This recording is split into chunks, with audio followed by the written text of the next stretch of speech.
Going on. Um, Today's title is called For You Chains. And in honor of my brother, I'm going to tell you guys the chain reaction of our life. And so, John and I had a really good childhood. We had great families. My dad's a doctor, my mom's a real estate agent. We're normal kids. We had great lives. We went on vacation. John and I were neck and neck and best friends growing up. We hated each other, but we loved each other. He tortured me like no other. But he was my best friend. And around 13, my brother had been smoking pot, and it had been a thing where I'd watched it and saw my mom chase him around town. And I remember thinking, well, it's not me, so I'm good. I'm the good kid right now. Well, at 13, my mom had found pot in my brother's car and left a note on the table. And I walked downstairs and it said, choose us or choose the pot. Well, I was 13. My brother grabbed that pot and said, Katie, come outside. That was my first time smoking marijuana. After that, it was a chain of events and drinking and smoking, and we had a great time. We just thought that we were living the dream. Pretty soon it was time to get my tonsils out. And when I got my tonsils out, I got my first hit of a Vicodin. I've never ever taken a pain pill before, but I loved it. It took away my fears, my anxiety, and I could do schoolwork. I was the field hockey player I could be, and it was amazing.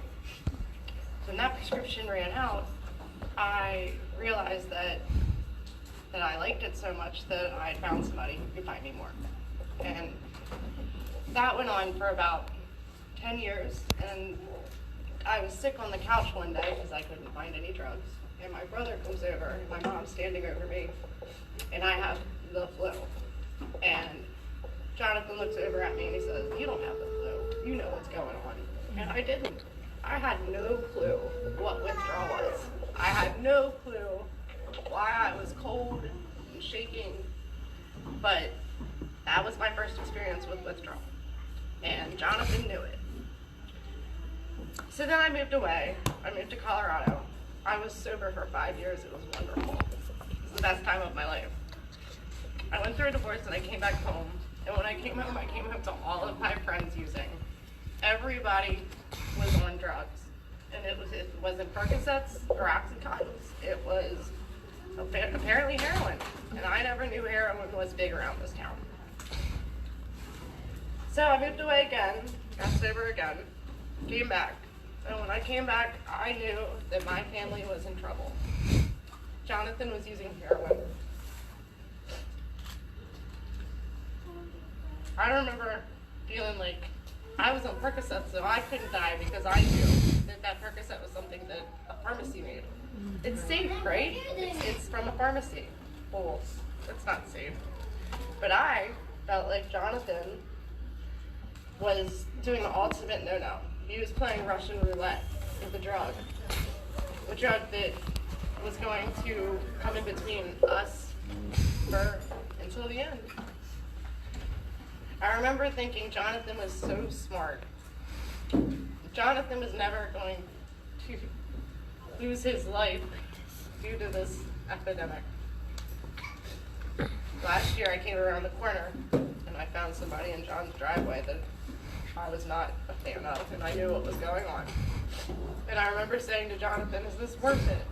Is it worth taking your family? Is it worth having to go through this all over again? Finally, Jonathan got arrested. Jonathan ended up going to jail for a little bit, and he came out and he was sober.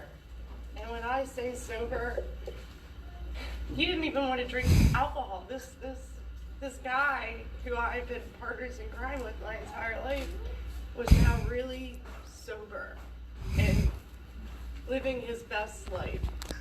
We got to go to Renaissance festivals. We didn't drink alcohol. We laughed. I saw him fall in love. I saw him make a baby. I saw him come around and become proud of himself and this new man that I didn't know. And I loved him for it. I was so proud of him. In February, I was doing hair. And it was a normal day. The sun was kind of shining. It was February. It was cold. And my mom calls me. She asked me if I heard from my brother. And I have not. Jonathan decided to use one last time. And that one last time was what took him out. My brother, who never was going to be the one who went out this way. Every one of his friends say it. Not John. Not John. I can't believe that he would do that. The thing is it could be me, it could be you, it could be your kids with the life that I've had. We had a great life. We went to camp. My mom put us in everything. And still, this is the reality. The reality is that we're living in an epidemic. And we need to turn a page somehow. I don't know how we do that, but we need to start working with our kids and letting them know that, yeah, it might just be pot, but that pot turns into beer. That beer turns into a pill, and then that pill turns into heroin. It is a chain reaction. And just because I didn't switch over to heroin doesn't mean that my addiction wasn't just as bad as Jonathan's. We equally had terrible addictions. I'm 13 months sober now.